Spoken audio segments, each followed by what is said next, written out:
go. So this right here is my blog for academic progress through the year. Well, developing academic and professional practice throughout the year. Section 1 is all about my academic progress this year. So if we start off with strengths and weaknesses, just a nice little SWOT analysis. So a few of my strengths of academic progress this year have been references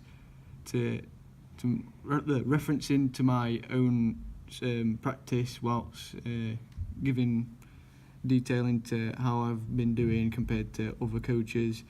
I use lots of pictures, lots of nice links, correcting different good motivation and stuff. Weaknesses have been making sure that I have a better philosophy in terms of what I want to be like. Using references on my session plans a bit more. So when I'm referencing different bits in my sessions while we warm up, while we cool down, bits and bobs. Then we're moving down to this is a section where I've used Gibbs reflective model to basically reflect upon what I've done this year in terms of academic progress. So this bit's about my first module that I did on coaching science. It's just reflecting on my strengths, weaknesses, key skills that I used in this, and what I'd change, what I did well.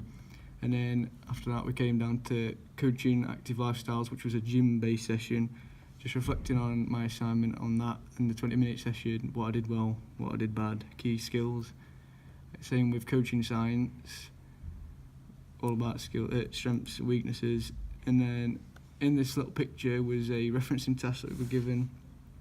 We're given a book and a journal and one website to get information from about a subject, which I believe was imagery.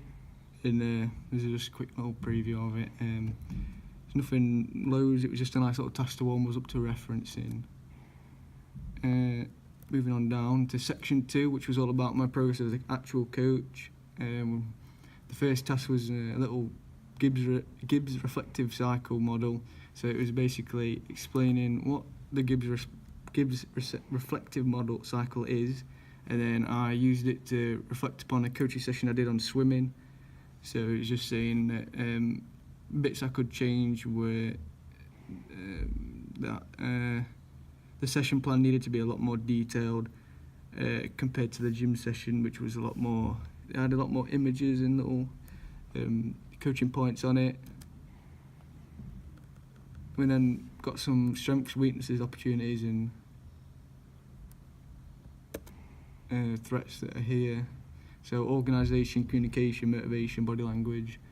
Timekeeping was a bit of a weakness, and then opportunities I was always going to do was volunteering, shadowing, so watching clips on other coaches, and planning a bit more.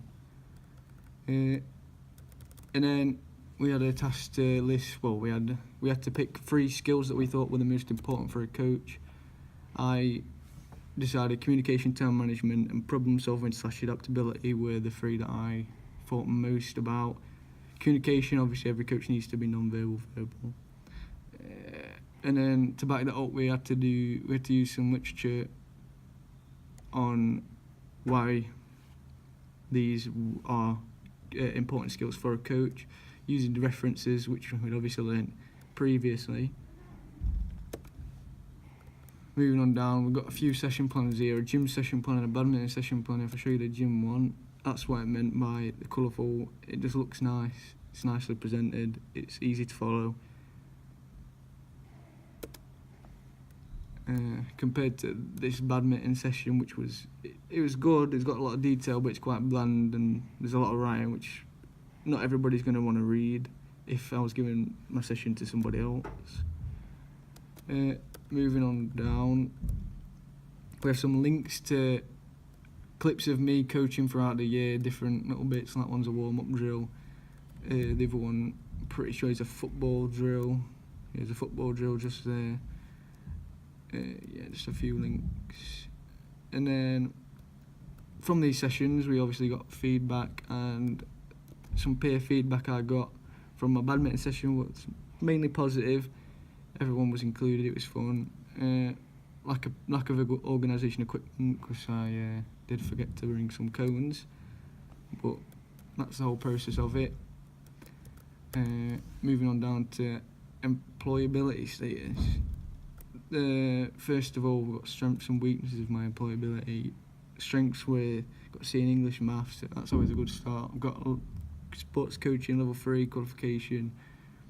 Weaknesses were my CV lacked some content and a few references and some qualifications in sport, like in actual sports like football, rugby, etc.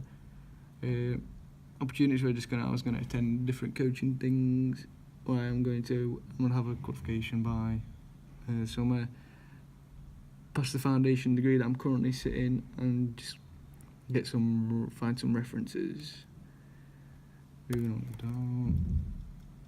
So this photo is from a task where we had to take into consideration different safety precautions and things for child protection. So things like, for just safety considerations, were like jewellery checking, equipment checking, bits like that, checking clothing, footwear, facilities, and then child protection like risk assessments beforehand, DBS check, stuff like that, making sure that you can actually coach children. And then moving on down, there's my CV and cover letter. So cover letter, it's not the longest one, it's not the best one, but for now that's what I've got. And in my CV is it's just got all skills, qualities. We went through it, it's all in good order, well presented. Moving down, we've got Brandon's cover letter and CV, which we'll come to in a minute, and also Mia's cover letter and CV, which we'll also come to in a minute.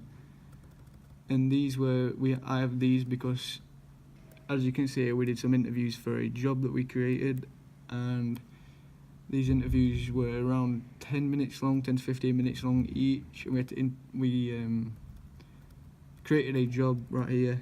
That's the reflection. That's the reflection of the job, which was sports coach. We had to down here. We had to create a specification, a job specification and person specification. So the job specification on the right hand side, the left hand side, which had all the what you needed to become, so the requirements, the skills we needed, what the description was about the job, what you'd be doing. And the person specification was all about what we'd like the candidate to have, so what characteristics and skills. And that's why we have the CVs. We were sent the CVs and cover letters for our candidates, and these two were the two that got interviewed. So the job application reflection, after the interviews, we had to go through a reflection period. So we went through describing the whole section, the job and how it went through. So how we did all the CVs and made the jobs, sent out emails, and then we had to tell everyone why we picked who we picked for the job and why we picked them. And it was mainly due to the fact that their CVs and they had lots of skills, qualities, and their experiences within sport were good. And then the last bit to that was what went well and what we could change. We said that we could probably change the fact that some people can tell lies, so it was best to maybe ask for references and maybe contact the references. And maybe I said that we should probably have added one more person to it, so we had 3 people candidates, just so we had a more broad range of people. And one of the final parts was a development plan for myself, and so we went through a few targets, so academic targets, coaching targets, and employability targets. These were all, we had 2 each, 2 each per section, and we had to set a date, what obstacles could get in the way, how can I improve my chances for improving it, so work hard, focus, getting high grade as possible. That was for produce a first class piece of work, where can I go for sport, lectures, library staff, and we did that for all 3 of the sections. And the final part to that was the job specification and person specification, which we saw. So yeah, that's all.